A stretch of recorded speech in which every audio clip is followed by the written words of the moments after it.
Israel और Iran के बीच पिछले काफी दिनों से चल रही जुबानी जंग अब सीधी जंग में तब्दील हो गई। ईरान ने सीरिया में अपने दूतावास पर हमले और उसमें ईरान के 2 टॉप आर्मी कमांडर समेत 13 लोगों की मौत का बदला पूरा करने का दावा किया। ईरान ने शनिवार रात को बड़े पैमाने पर इजरायल पर ड्रोन और मिसाइलों से हमला कर दिया। दावा है कि इजरायल पर 300 से ज्यादा ड्रोन और दर्जन भर मिसाइलें छोड़ी गई। दोनों देशों के बीच काफी समय से प्रॉक्सी लड़ाई चल रही थी, लेकिन ये पहली बार है जब सीधे तौर पर ये आमने सामने आ गए। हमास के कब्जे वाले गाजा में चल रहे इजरायली ऑपरेशन के बीच ईरान से सीधी जंग से मिडिल ईस्ट में तनाव चरम पर पहुंच गया है।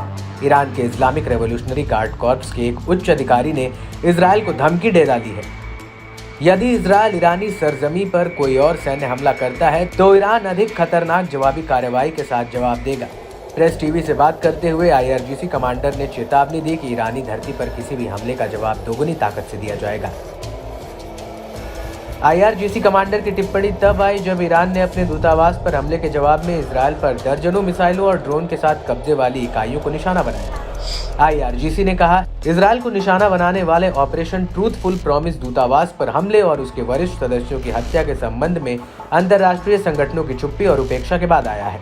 संयुक्त राष्ट्र सुरक्षा परिषद भी इजरायली आक्रामकता की निंदा करने या संयुक्त राष्ट्र चार्टर के आर्टिकल 7 के मुताबिक इजरायल को दंडित करने में विफल रही। ईरान ने इजरायली कब्जे वाले इलाकों के सैन्य ठिकानों पर हमला करने के लिए अपनी रणनीतिक खुफिया क्षमताओं, मिसाइलों और ड्रोन का इस्तेमाल किया। इसमें सफलतापूर्वक हमला किया और उन्हें नष्ट किया। इतना ही नहीं, ईरान ने अमेरिका को भी हमले के तुरंत बाद बड़ी चेतावनी दी है कि अगर उन्होंने काउंटर अटैक में इजरायल का साथ दिया तो अगला हमला अमेरिकी बेस पर होगा। ईरानी सेना के कमांडर मोहम्मद बघेरी ने स्टेट टीवी को बताया कि अगर इजरायल ने हमला किया तो हम आज से भी बड़ा हमला करेंगे।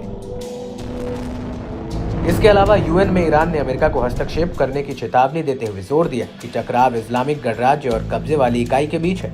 ईरान के स्टेट मीडिया IRNA ने दावा किया है कि हमले की वजह से इजरायल को करीब 836 करोड़ रुपए का नुकसान पहुंचा है।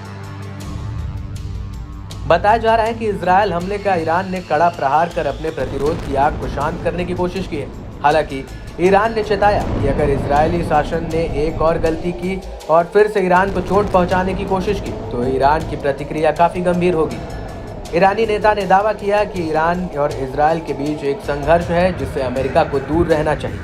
वहीं इन हमलों पर इजरायली PM बेंजामिन नेतन्याहू ने कहा कि हमने देश के डिफेंस सिस्टम को काम पर लगा दिया है। हम किसी भी तरह की स्थिति से निपटने के लिए तैयार हैं। हमारा राष्ट्र बहुत मजबूत है, IDF बहुत मजबूत है और सबसे जरूरी हमारे लोग बहुत मजबूत हैं। इस संकट की घड़ी में हमारा साथ देने वाले अमेरिका, ब्रिटेन और फ्रांस सहित सभी देशों की सराहना करते हैं। साफ है कि ईरान ने इजरायल को दी धमकी पर कायम रहते हुए ड्रोन और मिसाइल हमला कर कड़ा प्रहार किया। हालांकि ये देखना काफी अहम रहेगा कि ईरान एक हमला करके शांत बैठ जाता है या फिर आगे भी इजरायल पर ताबड़तोड़ हमले जारी रखता है।